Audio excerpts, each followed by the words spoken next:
Kia's Carnival has always been a great family hauler. Now it's available as a hybrid, and I'm here to tell you all about it, including the efficiency.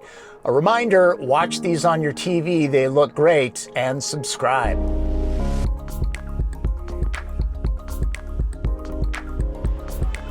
Hauling a lot of humans or cargo? Truth is, nothing works better than a van. They haven't been mini for a while now, and Kia would prefer everyone call the Carnival an MPV. At least you can call it efficient, since 2025 models can be had with a hybrid powertrain for the first time. I'm at a drive event in San Diego, California. We know who the millennials are, we know what Gen Zers want. This is the type of thing that is going to make their lives easier, and it's in keeping with their taste. Could be the styling. Drawn up in Kia's California studio, it gives off SUV vibes. The grille gets a rugged treatment for 2025, there's star map lighting from EV9, the rump gets a cleaner and more planted look, but the signature flourish remains.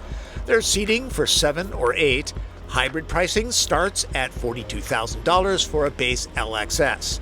We're all driving top SX Prestige trims with the Dark Edition package if you're admiring the black badges. MSRP on this one is $54,500.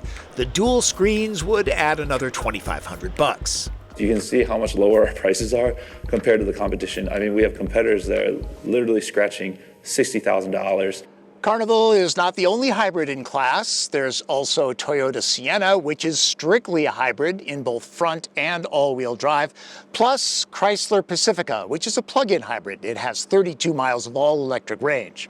The V6 powertrain remains. The hybrid is a $2,000 premium and starts with a 1.6-liter turbocharged four-cylinder with a 54-kilowatt electric motor assist.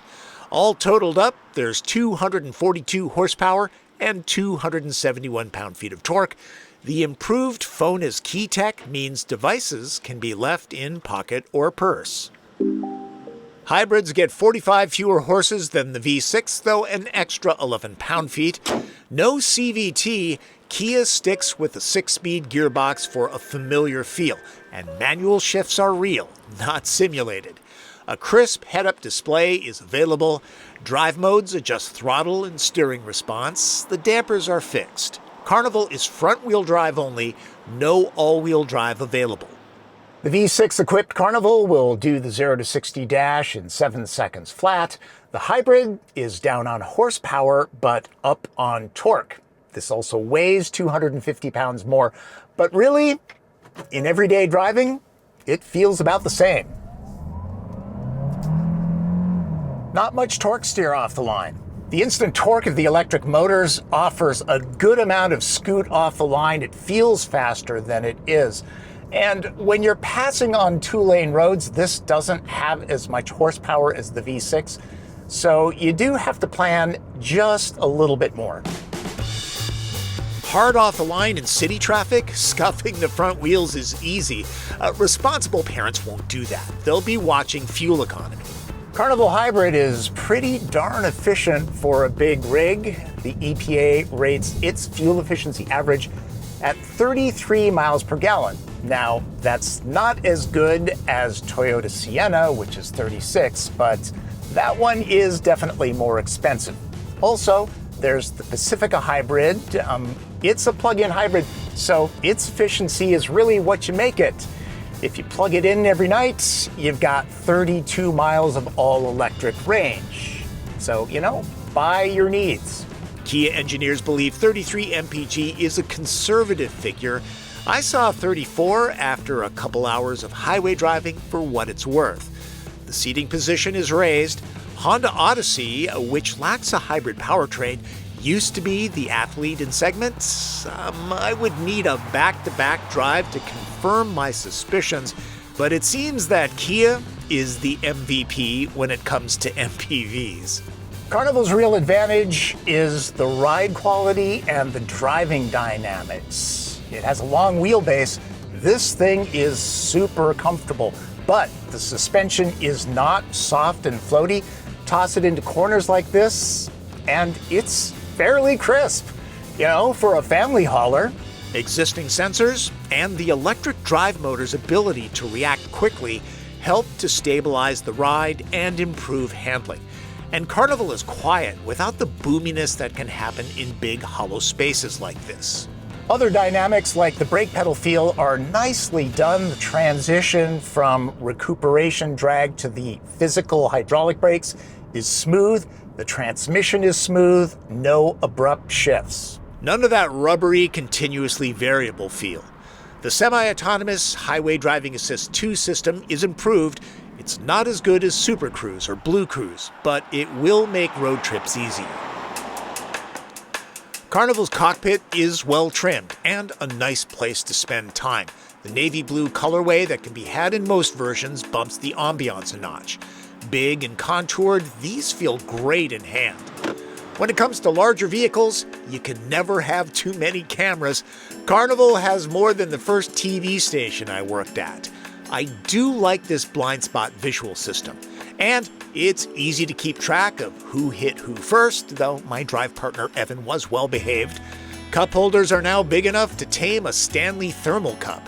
Plenty of large cubbies, there are so many of them, you might lose track of stuff. Seats are heated and vented, the wheel is toasty, and the Bose system is decent. It's not just about the materials, it's not just about the design, it's also about these other elements that you can see in the car. The big panoramic curved displays, the digital rearview mirror. Kia's next generation connected user interface works well with crisp graphics, solid response, and easy to understand menu flow. Use the wake phrase, "Hey Kia," and it's pretty much hands-free if you're paying for the subscription service. I'll complain about the dual mode controls, which always seem to be in HVAC mode when I want the entertainment, and vice versa. Wireless phone charging is standard, so is Apple CarPlay and Android Auto, which are now wireless. Row 2 is a great place to relax. This is the bench that takes on 3 passengers. Legroom is what you make it. Passengers back here can use the interface's voice commands. Microphones pinpoint the location of the user, so if a mid-row occupant asks for more heat, they get it, not those in front. Captain's chairs are available. There are Lazy Boy-style VIP seats too, but they take up a lot of room and they can't be removed. As it stands, these are on the hefty side. I'm sure my wife would make it my job. Lots of storage back here and power outlets. For families that use the third row a lot, the 1-2 punch of seat travel and a low floor makes access easier than most SUVs. There are belts for 3 back here. I would keep it to 2 unless they're smaller kids. I'm 5'9" and I'm pretty comfortable back here. Head, knee, and legroom are all pretty good if the mid-row is set about halfway. That's something that I can't say about all 3-row SUVs. You've got amenities back here, cup holders, USB ports, even sunshades. The cushions are actually high enough so there's a little bit of thigh support, not tons. Overall, pretty darn good back here. As far as towing, the V6 can tug 3,500 pounds, the Hybrid 2,500. On events like this, I can't do the TP trunk test, and for lazy me, that's a good thing because the cargo capacity of this is enormous. Only the largest SUVs have reasonable space behind row 3. Look at all of this room. Plus, the low load floor makes it easier to stuff this full of family gear. Carnival starts off with 40.2 cubic feet, and it can be expanded to a whopping 145, bigger than some home closets. Effectively, that's the same as a Chevy Suburban, which is nearly 2 feet longer and much thirstier at the pump. I've done the math, and over time, owners should easily make the Hybrid's $2,000 cost back. Compared to the V6 Carnival, it saves about $4,000 in fuel costs over 5 years, or $6,700 going with the Chevy Suburban. So, if you don't tow more than 2,500 pounds, Carnival will help round out the college fund. I'm lucky enough to drive nearly 100 vehicles every year, and I gotta say, there is nothing like a van for family use. Okay, MPV. But I know people don't like the image of these. At least Carnival looks a little bit more like a truck. At the end of the day, buy what you need for your family. I'm just saying these are terrific. I'm not here to change minds, only inform and enlighten. Raising a family is no walk in the park, but a Carnival or any van can help lighten the load. Full disclosure, I'm at an event, which means Kia flew me to San Diego, fed me well, and gave me a nice place to sleep. What's most important to me is accurate information and solid advice. And showing bites from the press briefing gives me the opportunity to show you what I experience. When we track who's actually buying the car, there's no speculation here. We have data, we understand, we can do the analysis. 55% of all of the buyers coming in to the Carnival are previously owners of SUV models. And we didn't include the entry models. We're not cheating. We don't have any baby crossovers in there. These are legitimate SUV owners, and they're voting with their feet. They're voting with their wallets. They're like, this car is different.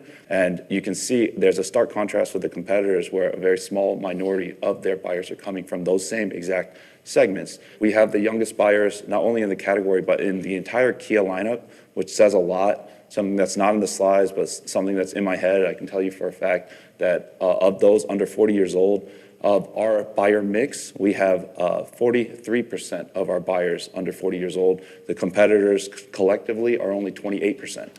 Hope you got something out of my look at the 2025 Kia Carnival Hybrid. I'll leave you with this. My dad has a Carnival and he loves it. He and my mom go road tripping a lot.